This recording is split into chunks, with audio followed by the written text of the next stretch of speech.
Okay, in the centre, and I mean in the centre of the room, not in the centre of politics, the lady in, I'm going to be bold and say the grey, was it suit? Yeah, thank you. Hello. Kate Alcock, I'm an independent member of Derbyshire Police Authority. You have said, Minister, that you are a Democrat, and you've emphasised the importance of the democratic process. Please would you confirm that the forthcoming legislation will be fully examined and debated in both the Commons and the Lords?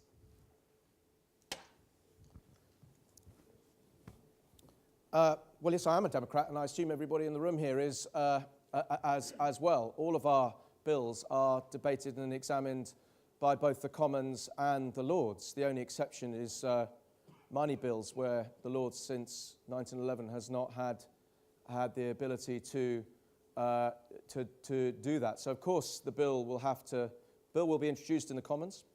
There will then be a second reading, which is the vote of principle on whether the House of Commons believes that the bill should proceed. Then it will go into committee, where there will be detailed examination, and I expect a very good debate about the kinds of issues that we've been discussing about the right form of governance and the checks and balances and so on. Then comes back to the floor of the House of Commons at report stage, where further amendments can be made. Will then go to the House of Lords. House of Lords does not traditionally vote down a bill on second reading, nor would it do so in a bill that is in a party's election manifesto. The House of Lords can suggest amendments. Its proper role as a revising chamber. It is then up to the Commons whether we accept those amendments or not. That's why I just simply made the point that the House of Commons in the end will, with the advice of the House of Lords, decide what is the right way to go. And that's why I simply warn against those who may be being seduced by others into believing that somehow this bill will be derailed. I do not believe that it will be, because it was a manifesto commitment of both political parties. Oh dear. I haven't been told that we're having a test. Let me take the lady with a hand up at the back.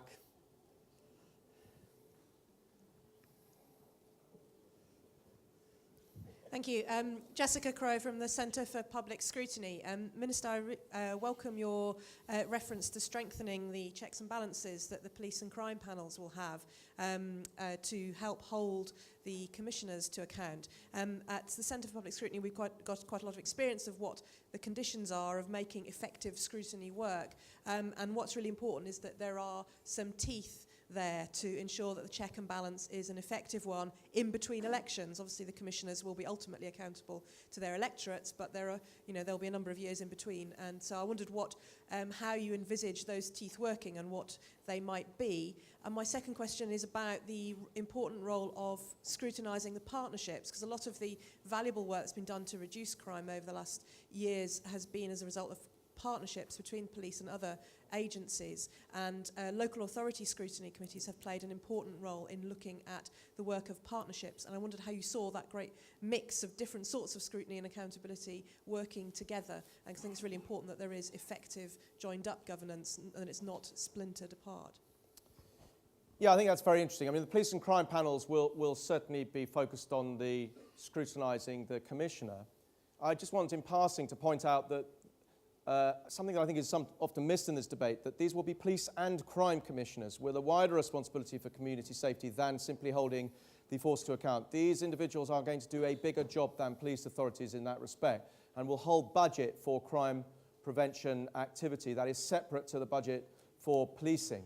The police and crime panels will have a responsibility in scrutinising the whole activities of the police and crime commissioner. I think that's really important. I think transparency here is important. We do want to ensure that the police and crime panels are able to exercise effective scrutiny. But I need to make a couple of points, just to be clear about this. Firstly, and I did hint at this, we can't end at a situation where there are effectively two police authorities, one in the form of the police and crime panels and one with the elected police and crime commissioner. We can't do that because of the cost implications, and we are clear that we want the costs of police and crime commissioners and their running costs to be no more and hopefully lower than that of elected police and crime commissioners, accepting that there will be a cost of election every 4 years. If you introduce a democratic reform, there is inevitably the cost of the election. We have budgeted for it separately, so it doesn't come off police budgets. But I don't think it's a good ground, by the way, of attack, that there is a cost of an election. You know, we could not hold the referendum on AV just because of the cost of it, or any referendum in the future.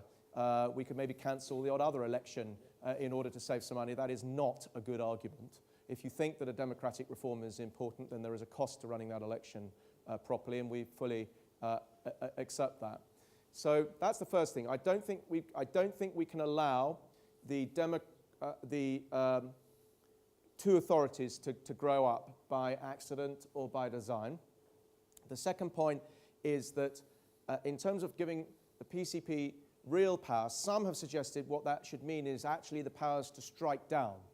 Now, I just invite people to think through that proposal, because the elected individual will have a mandate. And the Police and Crime Panel, unlike the London Assembly, are not directly elected. They are nominees from local authorities, and there will be independents as well. And I think to give them the power to strike down, by whatever majority, something that is proposed by the directly elected individual would cut across that mandate. So I think we really do want to ensure that the Police and Crime Panel is able to exercise effective scrutiny. That is important. And to give the local authorities a real voice. That, I think, is important too. But they are not the authority. And it's important to understand that they are not the authority, and nor should they become the authority. Members, I'm going to have to say no to any further questions. Oh, sorry, I should have... But we have a number of distinguished guests coming on to the next session, and whilst I don't want to put them on the spot, I'm sure some of the questions you can ask of them as well. Members, I just want to say thank you to the Minister for coming to give us the keynote address, and as he has done on numerous occasions, stayed with us longer than is planned. And I think one thing we can thank the Minister for, he has engaged with the APA, he has engaged with police authorities at individual member level, at the board, at council, and has made himself available to talk to us and with us. He is not a shrinking violet. He came here this morning and gave his forthright views, and deeply held views, may I say, and for that we respect him. And can I say thank you, Minister, for coming this morning. Thank you. Thanks very much.